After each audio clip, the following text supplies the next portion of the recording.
that Bangalore has the largest concentration of not only entrepreneurial companies, but CEOs who have paved the way and have a moniker, a benchmark of what success means.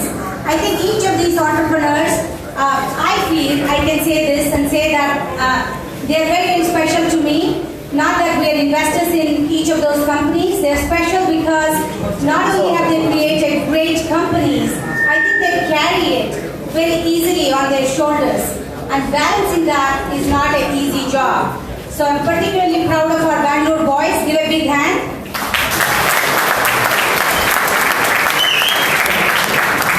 That's great. Whoever did that, I always wanted to do that, but don't know how. I won't introduce who they are. You all know them. But I will introduce my friend David Rowan. He is editor-in-chief of Wired UK. David is one of the most respected technology editors in the world today. But what is special is he brings a unique ability to connect the dots and articulate the trends in a way that few people do. I think there is deep thinking, there is humor, there is really inspiration in everything that he does. So without taking a lot of time, I want to say that David is the one person I know who hobnobs around the world, across the world, from entrepreneurs yet to be discovered and entrepreneurs that stand on a tall pedestal. And he does that journey with great ease and is comfortable with the future and the present and the past. So what else can I say? David? You set it up. I get the hint. I'm getting off the stage. Come on up.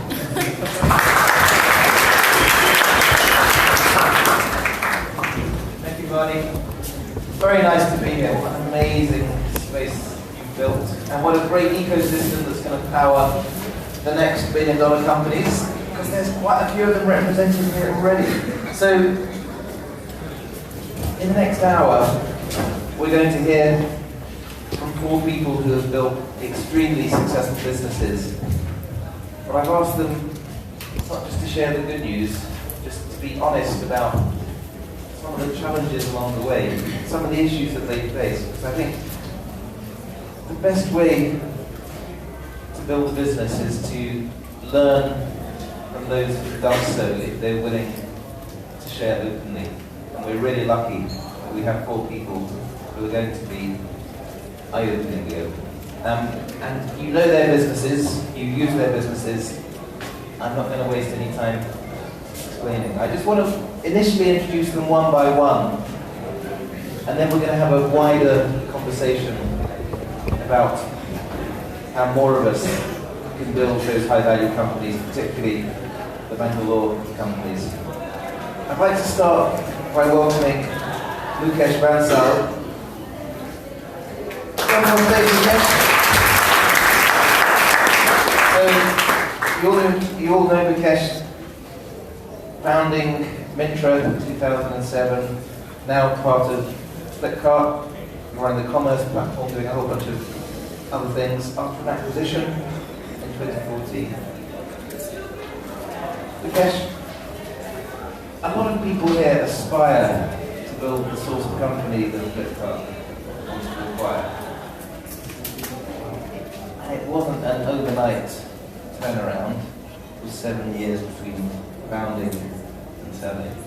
But I'm going to ask you to share some of the challenges in the early days when you didn't necessarily know you were going to get this outcome. I mean, I'll leave you to choose which particular experiences, but there is a room that's listening.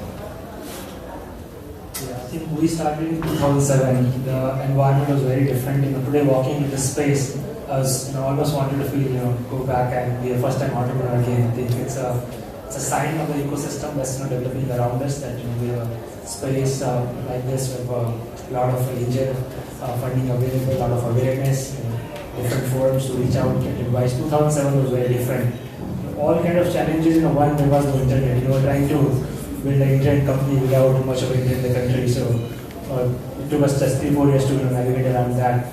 But one of the first challenges, I think the serious challenge we have to deal with during first 12 months was just to hire people. As an entrepreneur, especially first-time entrepreneur with very little seed funding, how do you attract people who are willing to be part of the journey with you? What ended up working for us eventually is just hiring people who themselves wanted to be entrepreneurs, who had that bent of mind, who were willing to take a lot of risk, work for almost no salary, just for the sheer learning and for the experience. So it was, you have to look at things from a very different filter. At that time, we were not necessarily able to keep very high bar and go for people with pedigree or a lot of experience, but that fire and desire to want to learn, experiment, hustle, don't mind working out of house. We started off with a small house in HSR layout, and one of the first time was, through Naukri, etc., we'll find candidates and invite them over for interview.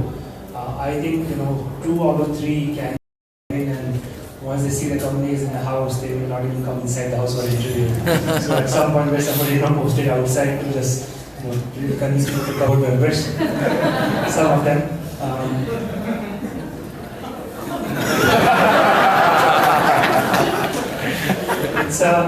I think even before starting Myntra, I was part of 4 different startups in the area, and 2 of them failed. In between those 4, I tried to start a few things on the side. All 3 of them failed.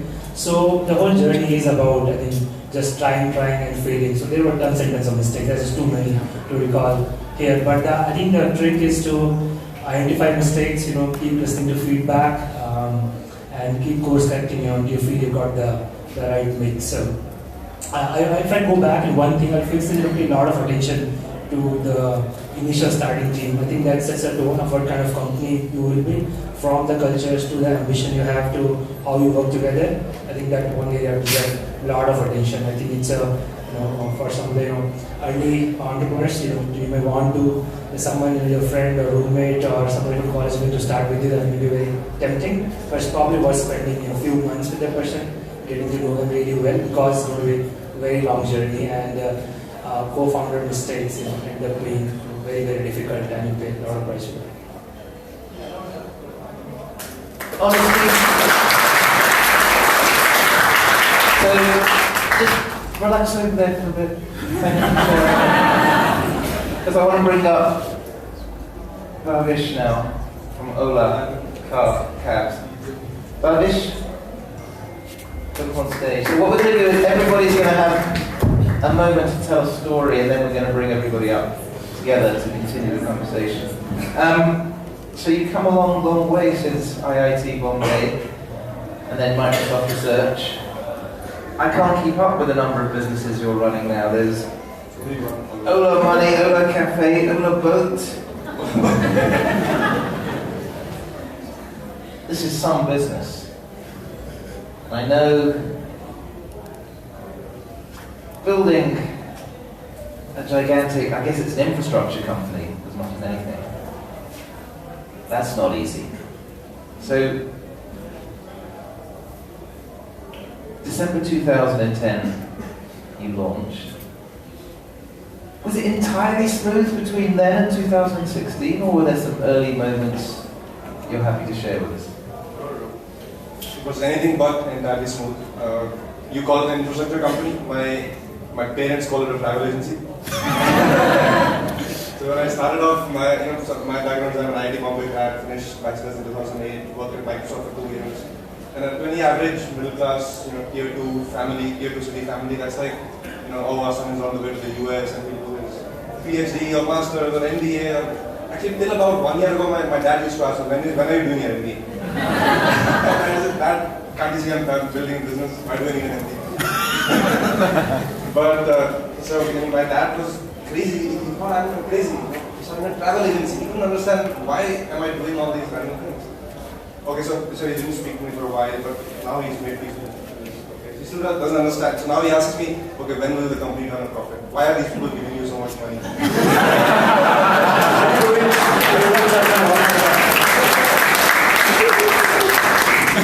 So that was the, I think most Indian middle class families have an attitude like that, but thanks to the attention the startup ecosystem is getting from a variety of people, institutions, it's become more acceptable to start up.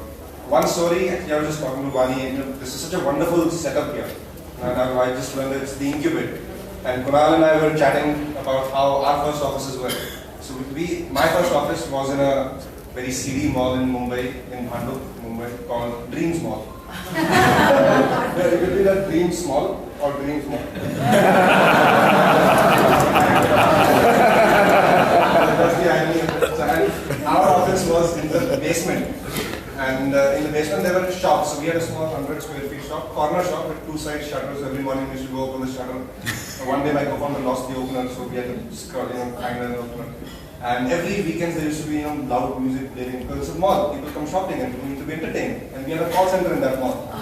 So from there, 5 years ago to now, it's such a wonderful setup for companies. You can just skip all those unnecessary steps of the early times when there's more support from the ecosystem, there's more mentorship, there's more infrastructure support, capital is more easily available.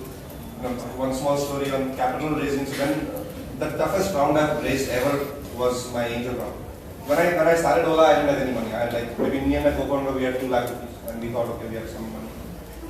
And then we raised our angel round, and that was the toughest ever, because who was going to give money to a young, naive software engineer who started a taxi business?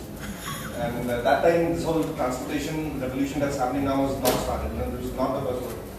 Because we started off in December 2010, it was not the buzzword at all. In India, a taxi business, people thought you're crazy. And I remember I raised 34 lakhs, and I thought I don't need any more money ever. But these stories like these show how fast the learning is when you start up, especially if you are a young, first-time entrepreneur. I had never run a business before. I've been an engineer, so a lot of learnings along the way from every side. And I think, what is it, $500 million so far that you've raised? Actually, 1.5. Yeah, you missed the previous 2 seconds. There's dirt on my screen. So you managed to get over those early hurdles. Are you happy to share something that you got wrong, that is a bit embarrassing, that maybe other people won't do? I think Mukesh shared all the embarrassing stuff. But those are the mistakes every young startup makes, because it's the first time you're doing it. It's about team, it's about raising capital at the right time, at the right value, scaling fast, putting in the right systems in place. I think most companies which are in a high transaction business tend to delay putting in systems and processes and institutionalizing these things soon enough, because you're always busy, or you need to hire this guy, you need to raise some funding, etc. So when I look back over the past 4 years, growing the team with you is very important in an institutional way, making sure the team knows how to do their job, because not only is your job as a founder changing every day, the team's job is also changing every day. And companies growing like this, people will not grow like this unless you train them properly. And most of the times people grow like this, and so every day you have to replace your entire team, so that doesn't work. So that's one major learning, that you need to institutionally grow your team. I just got another quick question. There's another company operating in many jurisdictions, I can't remember what its name is, that has been really aggressively trying to build market share, and it's raised even more money than you, and they're not easy people to compete with. What do you think it is that's giving you that edge inside India? I don't mind naming the company. It's not that those, like the Harry Potter thing. But when Uber came into India about 3 years ago, we were tiny. I remember exactly because I was scared shitless. We were doing 2,000 rides a day, and we had 2 crores in the bank. That's it. If they wanted, and if they executed well, they could just, within 15 days, crush us. But what, when I look back, what worked for us, and still it's very early, we still have a lot of execution to do. But what has worked for us so far is the fact that we have, from a first principles point of view, always built for India and built ground up from India. And the reason we started the business was not, oh, there's something called Uber in the US and we need to build it here. We had our own, starting position. We actually, Ola was not we initially started off with an outstation taxi service, which is a very different thing from what we have today. So we had our own ground level view of what India is, what India needs, and that reflects in the breadth of our platform. We today have an auto rickshaw service, we have a bus service, we have we will have a few more things. We have Ola boats, like you said. That's it reflects in the breadth of our service. It reflects in the kind of brand connect our brand has in the real India, in the deep depths of India, be it the big cities or be it the small cities. And it reflects in how our drivers think about us, the brand we build for the drivers, the facilities we build for the drivers. So our business model, our features on the product, our brand, everything is very local. And it's a very obvious thing to say, but that's where the trick is. David Shagawal, good look at.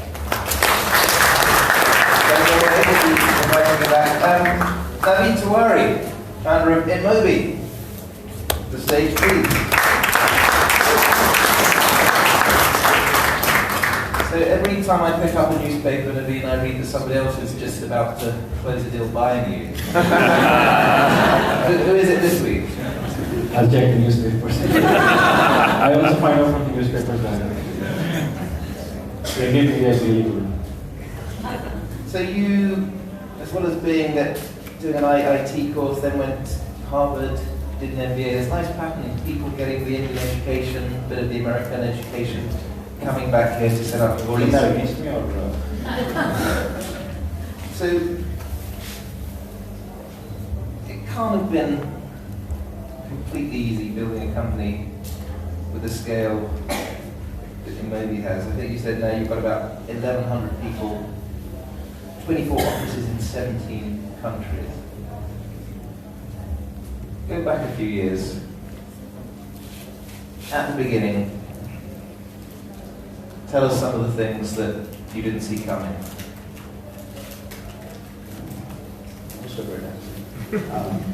No, I think we have a global business today, which obviously is,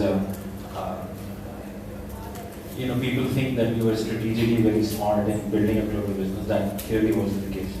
It was sheer out of desperation that we went global. Because India didn't have a large ad market, and so if you tried to build an ad business in India, you would have built a very, very small company.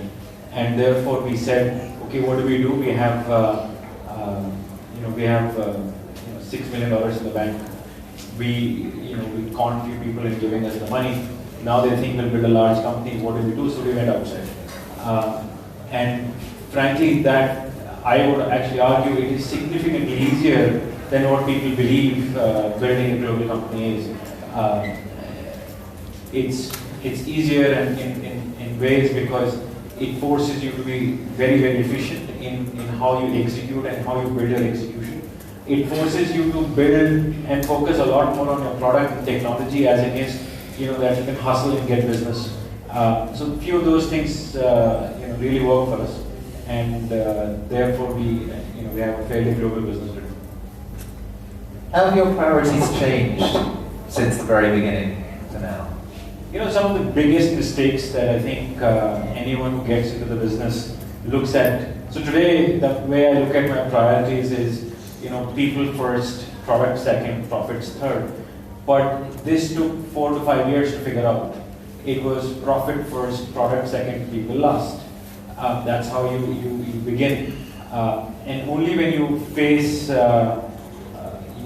dramatic situations and situations where you stop growing, situations where people start leaving you, situations where you're on the verge of figuring out that the business cannot grow, is when you really figure out your true priorities.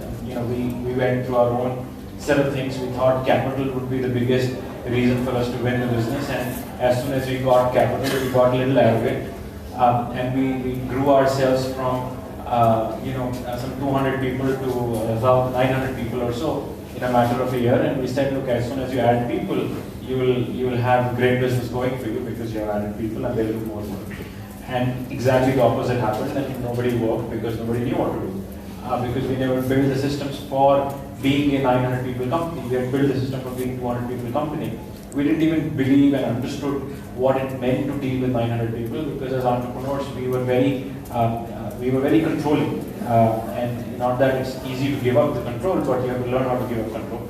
So we learned a lot of those things, but it took us a hard year to even figure out that there was a problem. We just felt to just keep on hiring. We were losing people, as if there was somebody had opened a tap and we were losing people like crazy. Only later on we realized the reason we were losing people is because they didn't know why they existed in the company, and we didn't grow.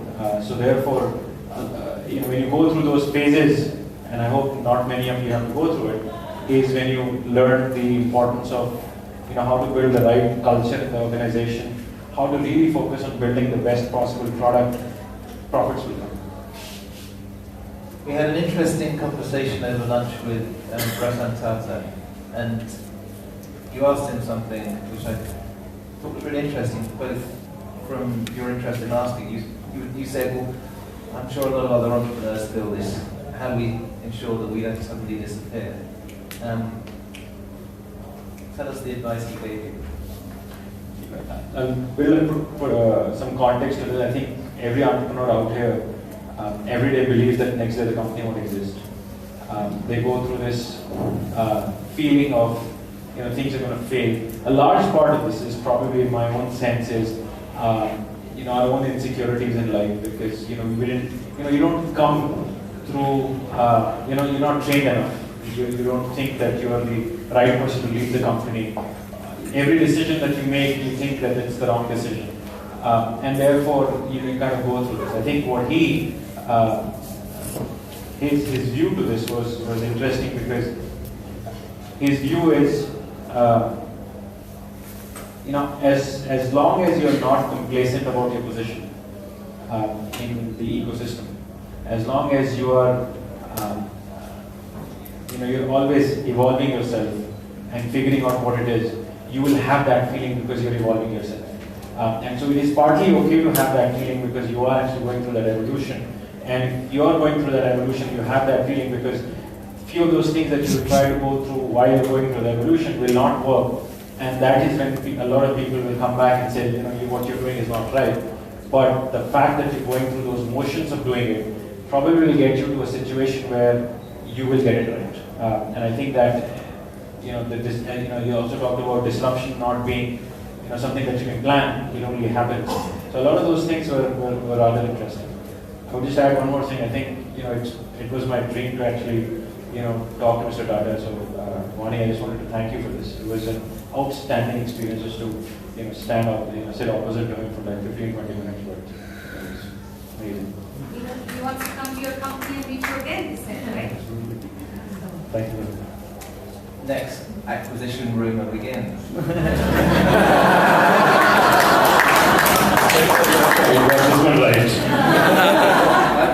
thought it was always about the Wired. This is being live streamed, so we don't have it. I just want one last question before I release you to relax.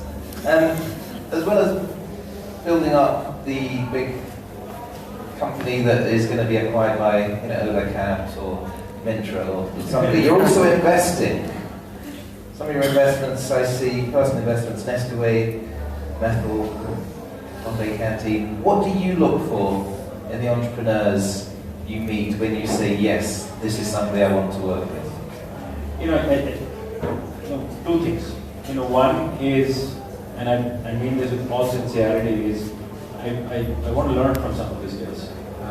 And if you meet some of these guys, we all as entrepreneurs who are trying to build these companies, we live in our own our own world day in and day out, and we don't see what's happening and changing outside of this. So one is to say, look, can I actually learn something from a lot of these guys? The second is, are they solving a problem that can change the country, that can change the status quo of something that they're doing? And it's the investments are not about trying to make money with, otherwise I've been LP, and at least try to be an LP. Want you? But it's not about making money, that's what I say. It's about investing in some certain areas and companies where they're trying to change the world, and if there could be crazy ideas, and if they are, then let's try to see if that can happen. Naveen Tiwari, thank you.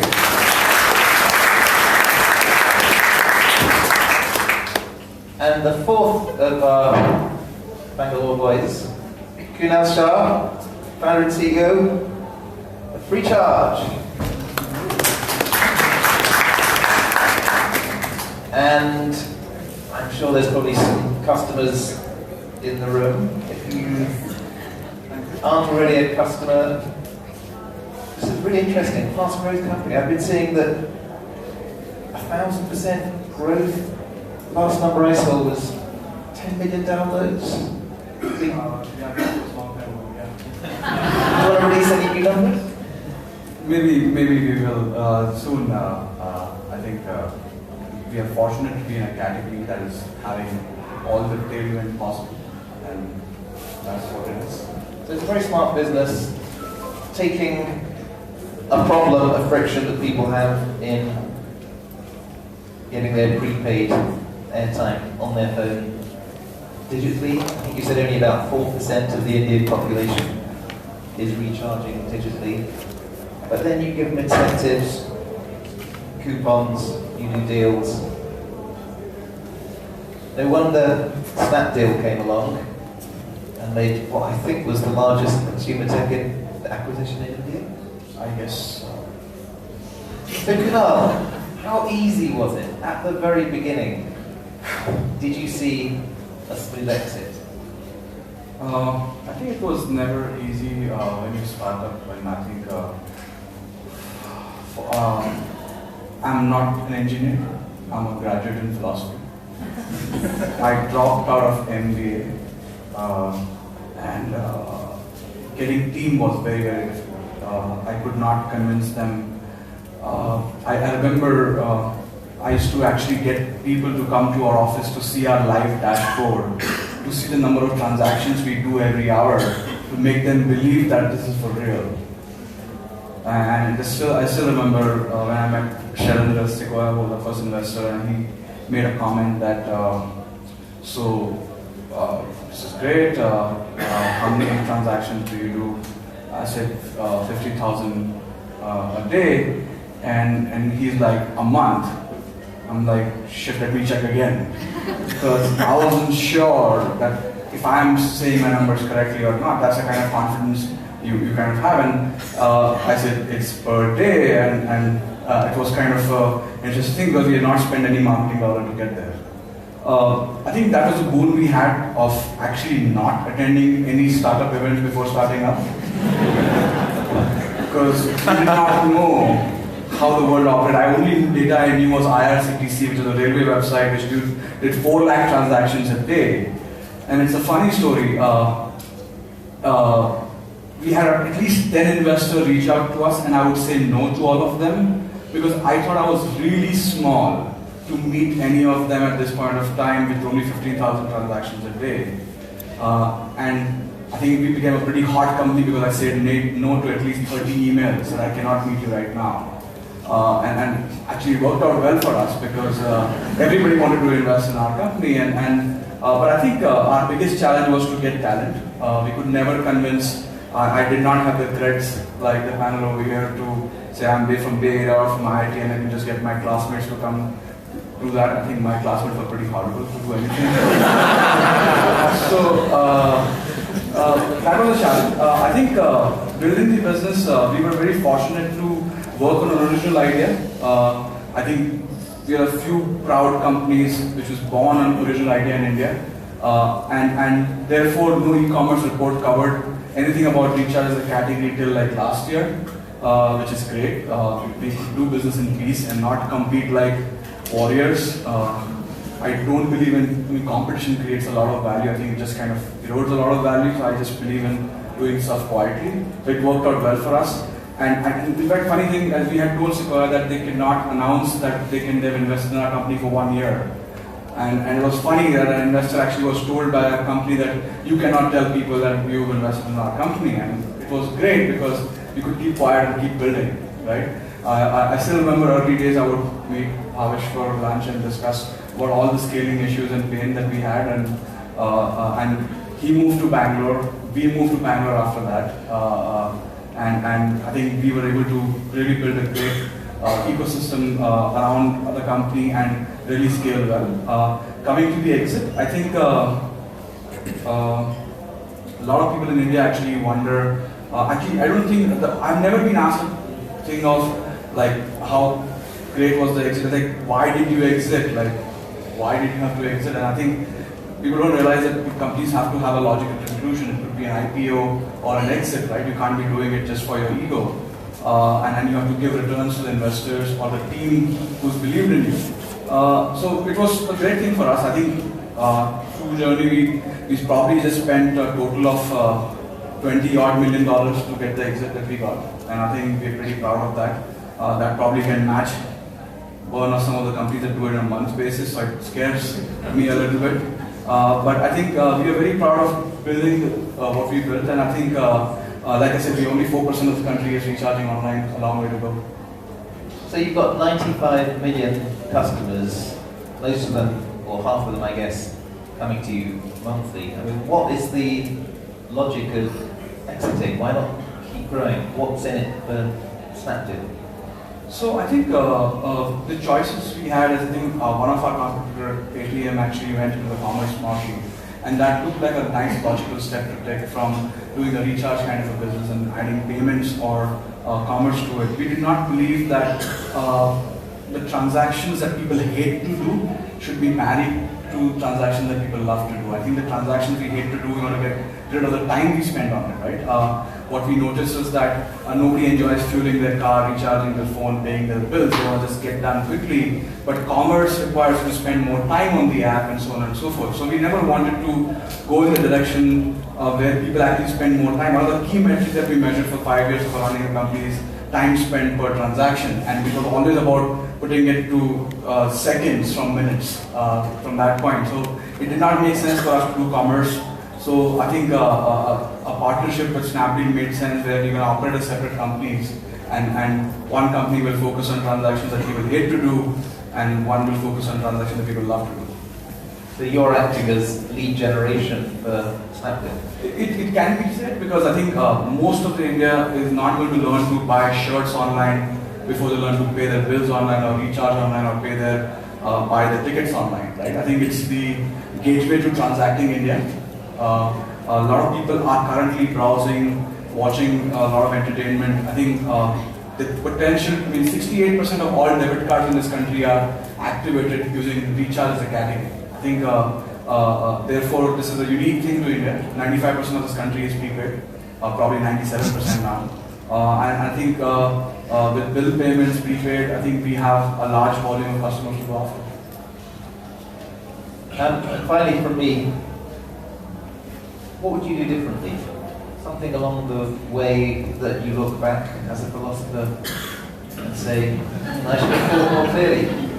I think every entrepreneur probably will agree to this. I think we all are extremely optimistic and extremely pessimistic at the same time, right? And I think the reason that happens is because we have to be positive for the team to feel that we are on a mission, and when we go into the room and we are alone, we're usually not sure of so many things.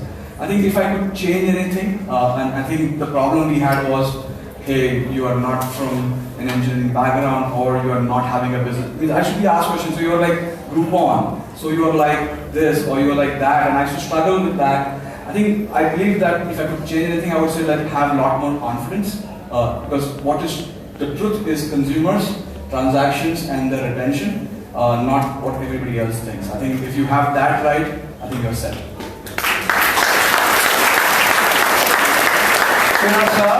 Take a seat. Rest of the team, come become comfortable. You remind me of something Astro Teller at Google X said when I asked him what he notices in the really disruptive entrepreneurs, and he thought for a moment and he said, well, I think they exhibit two of the classic symptoms of serious mental illness. First of all, they have a completely clinical over-optimism. They have no bearing on reality, so they don't see the 2,000 hurdles that are facing them. And at the same time, they have a dangerous psychotic level of paranoia, and they're always kind of looking over their shoulder, so they can't that. I'm going to stand up, I think, because Ratan Tata said, once you get too comfortable, somebody's going to disrupt you. What is it about Bangalore that has brought this level of talent together?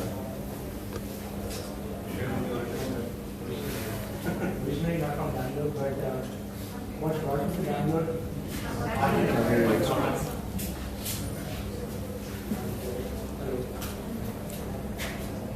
Because it's a technology centre, a beacon to the world.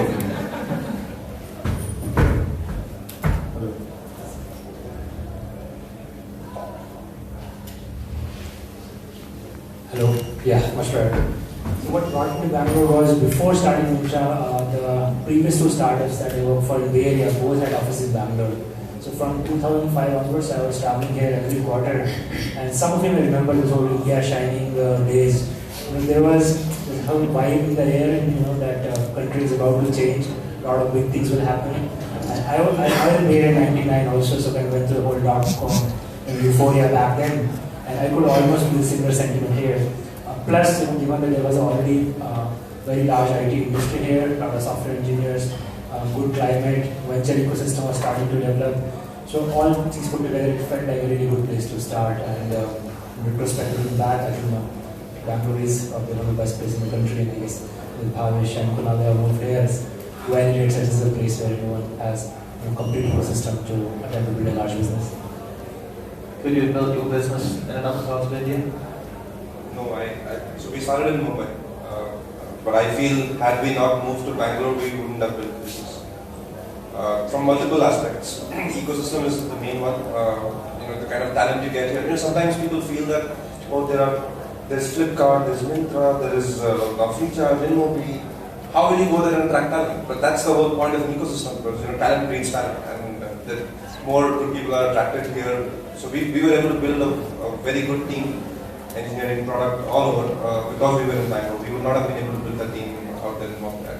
I think we were, this was actually one of the toughest decisions we ever took, because we were comfortable in Mumbai. We had just started growing, we had raised our Series A, business was looking good, and just to disrupt the entire team from there and move here was scary. So you talk about building a team. To build a team, you need to define the team culture. How important is that idea of a team culture? Who's got the biggest team out of it? I guess, I think it's number 50,000 transactions per day. I think if you look at the entire Flipkart ecosystem, they're probably getting somewhere close to that number. So it's a pretty large ecosystem across our supply chain, etc. But to your question about team and culture, I think it's phenomenally important. It's probably, I think Naveen talked about that in the finally the priority order for people, product and profit, right? I think it's most of the business we are building, they are about people, and people work around a set of values that builds a foundation on which everything else can be built. So I think from the early days, I think it's phenomenally important for entrepreneurs to be very clear about what core values we're going to build the business around, and not compromise with them at any cost. Mr. Tata was also talking about how important it is for a company to have moral fiber, and he gives an example of the cost he was willing to pay to uphold the values that Tata stood for, and now Tata and our organizations here for decades will be here for next many decades. So we have spent time in trying to articulate the culture we built. I think that's been worked well for us, but it takes hard work. It's something it does not pay dividends immediately. One has to think really long term. I know Naveen has done lots of work on he can his experience in building it. I mean, Naveen, you've got to build the culture across 70 countries. How on earth do you do that? I think even before you build a culture, I think it's the fact that there is a realization that you need to build a culture is actually even more important. Because that's an agreement to say, okay, I've understood there is a problem. I think for us it was very simple. We realized that I think all the companies here are in a scenario, in a situation where things are changing every year or two. Things are getting disrupted, new things are coming up, what you're doing becoming obsolete. Which basically means that you can either continue to be a follower for most of the things that you're doing, or you could try to become a leader in few of the things. You cannot be leader in all the things, frankly, but at least in few areas can you be a leader, which basically means that you've got to do innovative stuff internally. And innovation doesn't come because you set up an innovation unit. Innovation doesn't come because you said we'll innovate. Innovation doesn't come because you wanted and the board wanted to innovate. It's basically at a very, very core granular level that organization feels that they can try to innovate. And to me, that was the biggest question that we were trying to answer is what can we do to try and create an innovative organization, which then, if we do, we have a hope and help to exist for a long period of time. If you don't do it, then you're certainly not going to. And for us, you know, you ask anyone, you basically say, and you ask anybody out here, they'll say, hey, those days were great when we were little, when we were small. Why? Because we moved fast, the decisions were made fast. You know, we innovated, we scrapped ideas, we built ideas, and as you grow, you know, you then have organization hierarchies kick in. The boss can basically make the innovation. The junior guy cannot make the innovation. You know, ideas don't flow, and all of those things happen, which happened at InMobi also. And to us, the question was, hey, how can we convert InMobi into a place where entrepreneurs work? And to me, as we try to answer that big question for ourselves, it was essentially around saying, how can we work and create an environment where there is massive amount of trust in people and massive amount of care for people. We're still doing a lot of things. I don't know whether we have succeeded in them or not, but we certainly have changed ourselves significantly, and we believe that there are few ethos that we live by.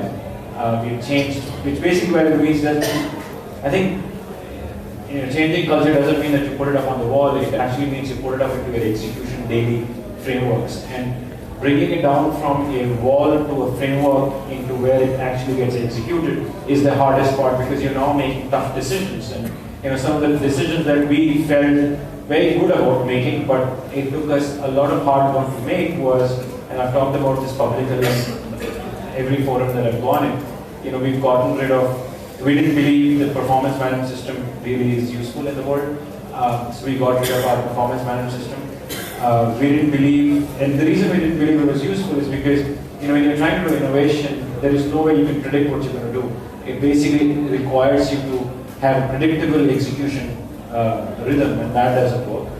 We felt that we wanted, you know, when I said this is the place where entrepreneurs work, that means you're going to trust people because they have a much larger goal in life. And when you trust people, then you don't put things like reimbursement and travel policy and leave policy and, you know, if you're going out for lunch, please tell me that you're going out for lunch and all of that crap. And so we got rid of every policy in the company to say there are literally close to zero policies unless until the government requires us to do something. And we did this across the world, by the way, and it's really challenging because when you do this, everyone will come up with like 25 reasons why it will fail. But we did it, and none of our costs have gone up, our costs have come down. The more important thing than the cost is we see a lot more innovation happening in the company. You know, smaller teams do bigger work. So we have this massive thing in the company that we try to do at times, we fail in it, is to say small is big, which means you can, you know, try to reduce the size of the team because then they'll do something more meaningful as against adding more people. One of the most obvious things for us, for anyone by the way, as soon as you get money, is to say, put more people. And as soon as you put more people to the job, it actually goes down. There is a negative correlation to the number of people and output. And people have to realize that. And it's not so obvious to say, but you know, we worked really hard to try and remain at 1,000 people. It's like, I would love if somehow we could magically be 600 people organization. I think we'll be 2x more efficient. And it's not to say we want to fire people, but it's to say how do you bring efficiency in the organization. There's a company I've got to know based out of New York called NextJump, which enables e-commerce. Yes. And they decided that the staff, the talent is so important, they built the whole company's values around it. They now have a no firing rule. If something is going wrong, they can't fire you. They see it as the company's problem. They have to work with you to find out what will need to perform. We removed, by the way, just on the same lines, I went to the business school, so I learned a lot of stuff. So one of the things that I learned is exactly. So I think, and I'll give you an example of that. So, you know, one of the things that you learn is, you know, have very tight incentive structures aligned to people because people are machines and they really work better when you pay them more, so they'll work harder. It's an absurd philosophy, I believe. And it's absurd because, you know, most of the people that you'll hire in your organization are very, very motivated. They want to do something bigger in life and not just earn that little extra. They would love to earn that little extra. So we changed our policy to say everyone gets paid 100% bonus. And there is no measurement. Nothing went down. everything went up because people didn't waste their time trying to figure out the measurement and matching it and getting paid 100%. They were anyone to get paid 100%. So they actually worked. So, a lot of those things are aligned to, removing the reasons why people fail. Like people don't, nobody really wants to fail. So at least you have an extra challenge because you're dealing in the front line with the customer. And every customer service representative, every driver, every interaction, if it goes wrong, it's going to be out there on social media, it could be damaging. So how do you ensure that people are motivated enough to deliver the best possible Ola service? So, I think it's a question related to culture. So, I actually really admire what Naveen and InMobi have done on culture in India. They've been the vanguards of, in terms of our generation of companies, nobody has taken the baton forward with the way they have done.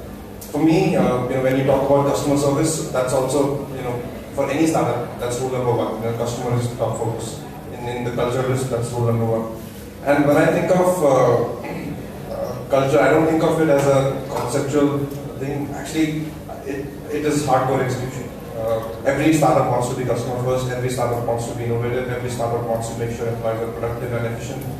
I don't think anybody will not want to be all that. But it's about how well can you execute on that at the scale at which you are.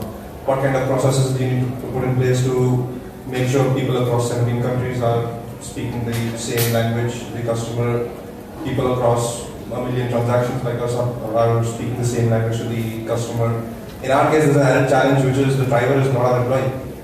So we are still, that's a process of learning that we're still going through. How do we make sure that our brand custodian, which is the driver, who is not our employee, he is actually a partner of ours. How do we ensure he delivers the service that we want him to deliver? And part of it is process, part of it is technology, and I think the rest of it is just hardcore execution and discipline, doing it repeatedly again and again. So apart from InMobi, you're all operating only in the Indian market. Could any of your businesses work outside India? For sure, I think.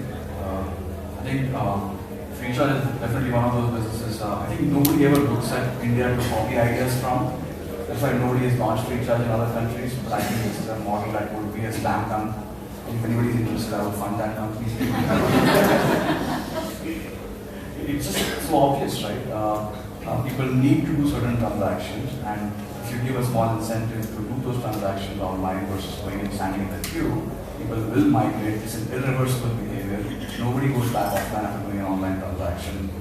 It's undone. But because it's unsexy and innovation from India, it's not being copied. So here's the question: why haven't you launched internationally? I am doing India. I think if I was not going to exit, we definitely had plans.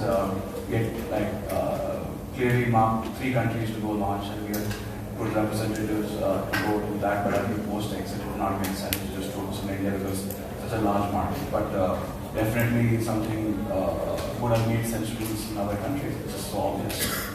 Just to add to that, right? I think the Indian market is so huge and so fast growing. So if you have consumer value proposition that's working, it's very difficult to take your eye off that and focus on other markets.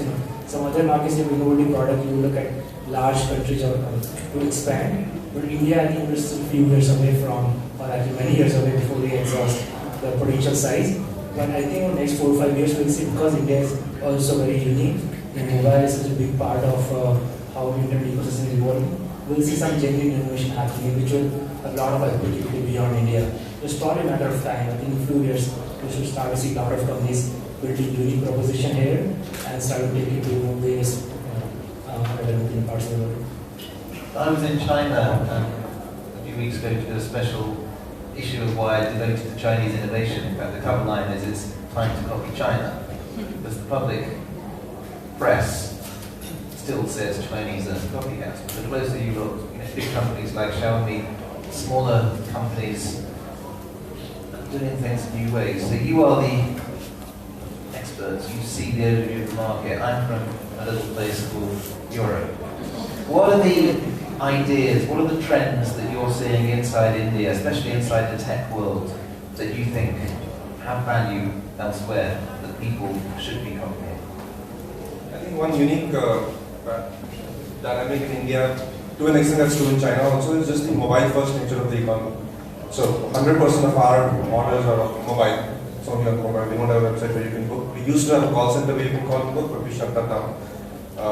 And based, this year, the next year, the data revolution, I strongly feel will come with 4G coming in, with a few big players coming in the telecom business. I think that's a unique paradigm only India has, and a lot of people will first experience internet on the mobile. Very different from the West.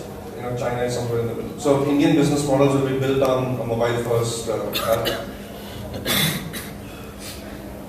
I think getting something to work in the connectivity we have in this country is almost like magic. Something that our tech team deals with every single day. Our 4G is like 3G, our 3G is like 2G, and our 2G is like, 1G maybe. It's amazing how, I think today just a single factor of improvement in connectivity would probably double all of our businesses over here.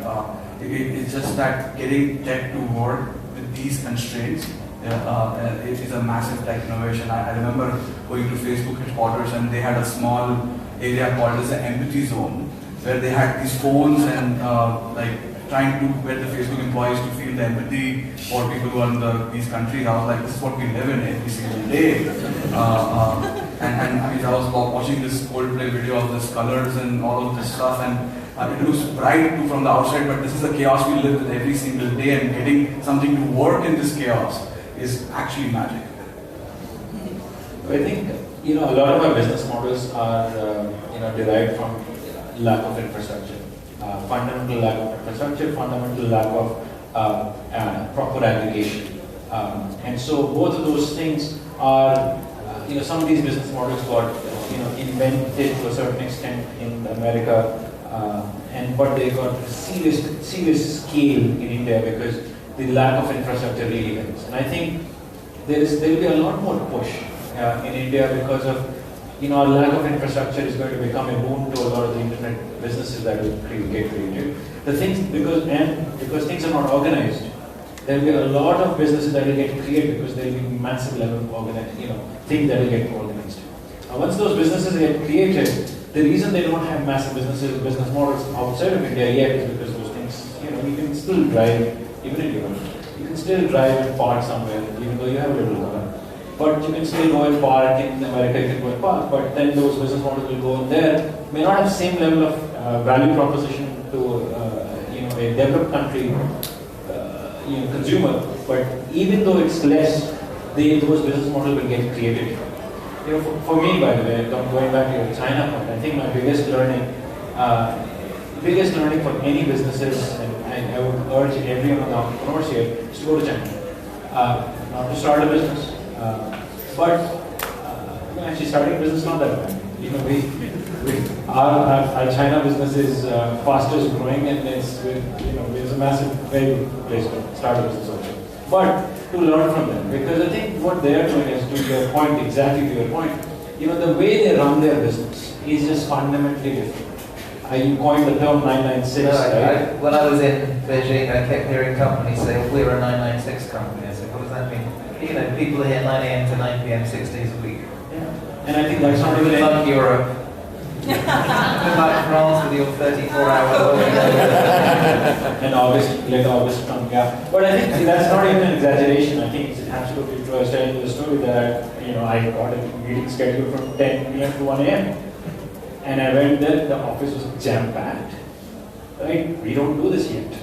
Like we live in this confused world of, you would go in there and you would see the intent of that country to say, we will bring our country out and we'll take it on the job. And I think we need that as a country. I think it's a good thing that we don't do this yet. Going to our earlier point about culture, it might have something impact on culture. It's more than take it in and then go. So this brings a discussion of work-life balance discussion. There's no such thing as that. We talk about work-life balance anymore. Yeah, your wife is here, so we make that. I truly believe that I have work-life balance. I'll come home at 6:30. Then leave. I think from Naveen's point, I think it's very important for the Indian internet story to be built in a very strong way. It's very important for the country, it's very important for the Indian internet ecosystem, it's very important for the broader business and industry landscape in India. 10 years out, if we haven't done a good job of it, it will be, I don't think it will be a good place to be. There's like 3 minutes. I'd like to invite a question from the audience. If somebody has a really interesting question that has a question mark on it, is it the one or anybody in particular? Well, tell us who you are. My name is Kishore Rajaram. I live in the States. I just came here for this event. Thank you, Tommy. One of the things I have a hard time is, it goes back to what you talked about, the whole 26-year-old thing with Mr. Tata in the morning, is as you learn every day, your experience is one of the biggest things that works to your advantage, right? But how do you keep your young 26-year-old like naive, Unless you're naive, every day you're gaining new things and learning new things. But unless you're naive, you're not going to take bigger risks. You're successful at something, finish, move on to the next one. But unless you are able to take the risk, you are not going to make progress. So the question is simply this: do you believe in that? If so, how do you really manage the experience and naivety part? I feel naive. He is 26. I'm 26 years old, probably the older of the group over here. Sorry. Early generation compared to this generation. I'm the older in the current lot. Okay, thanks. Alright, so I think as a 36-year-old, when you meet 22-year-olds and 23-year-olds now and discuss how they look at world, I think first thing is that the way they look at technology and how people use mobiles and everything, I think we are not like really native at that, right? And I think what I do is I spend a lot of my weekends meeting younger entrepreneurs to see how they think about things, is just to kind of stay younger, right? I stay active on social media to just connect with them and understand how they think about life. And it's very easy to become irrelevant. I think the shelf life of every business is kind of shrinking as the world is getting more connected. And I think the best way to find out what's emerging is to stay connected to the younger audience. I believe in India, every 12 to 18-year-old is currently the chief technology officer of the house. The one who understands technology the best, and now therefore becoming the chief procurement officer of the house, because that person knows how to use technology and taking the household to the world of technology. And it's very important to understand them. I made a comment, I was at the ET 40 Under 40 awards, and I somehow didn't realize the audience was not all startups. I said the 40-year-old is like the uncles now. I said there are a lot of uncle companies out there to be disrupted. And that's the only thing that got covered in the next day of 40. So I think I believe staying there is just like kind of knowing that you cannot win with them on video games or learning a new app. And I call them the movie generation. The older generation keeps a finger away from the phone and then taps it like this. They tap it like this. They just don't know if they're making mistakes, go back. And I think you don't understand how different and how difficult it is for even a 37-year-old or 36-year-old to understand how a 12-year-old or 14-year-old is thinking. I can't answer that. But I think, to your question, I think organizationally, how does one do this is a very complex question. I think there are two dimensions to this. There is one, a realistic dimension on, culturally, is the organization set up for this or not? So mentally, are people, have you set up your frameworks, organizational frameworks, where you're allowing people to fail, or you're not reprimanding them if they fail? And you are encouraging them to do this. And it's very easily said than done. By the way, you have to do way too many things, because people naturally, especially in India, failure is still it's removed a little bit, but failure is still a thing, right? So how do you remove that organizationally is a very hard thing. So a lot of times, as founders, you have to take their sides and say, we'll back this decision, and if it backfires, you take the hit. in front of the organization. There is an organizational dimension. Then there is a very clean, simple other dimension to this is to say, if you are going to do this, what's your resource allocation to this? Because organizations work on resource allocation. So what we do is we have a framework called 60-30-10. 60% is what focuses on revenue, whatever is generating the revenue. 30% is what we think is strategic for us going forward. And so that's not yet in the revenue generating mode, but we can see that we'll get into that zone in a year. So 10% is what we call the moonshots, where people go and try something, but it's not at a stage that everyone is basically tinkering around with something, because that gets into a little bit more of a hazy state. So it kind of goes through some filtering process to say, okay, this starts to make sense for us. But if the 10% is successful, then it moves to 30%. And if that dimension is good. I got one last question, and it's like a one-sentence answer. How do we ensure that next time Vani gathers the unicorns of Bangalore together, this whole stage is full? One piece of advice. Take money from money,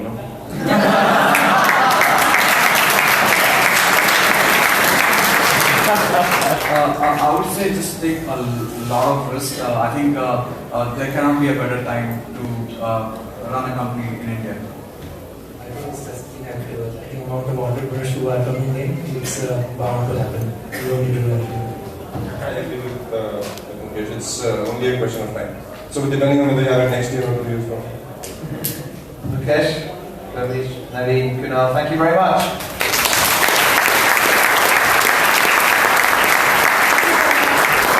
I'm going to sing now. Huh? I'm going to sing now. You're going to sing?